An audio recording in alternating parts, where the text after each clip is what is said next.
এক নম্বর হাদিস শরীফ বলেন নবী সাল্লাল্লাহু আলাইহি ওয়াসাল্লাম আফিল দীনাকা ইয়াকফিকা আমালুল কলিল।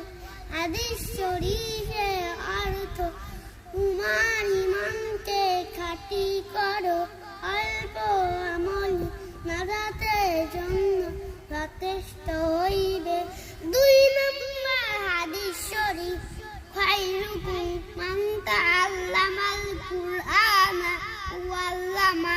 হাদিস শরীফের অর্থ তোমাদের মধ্যে সর্বোত্তম ওই ব্যক্তি যে নিজে কুরআন মাজিদ শিক্ষা করে এবং অপরকে শিক্ষা দেয়।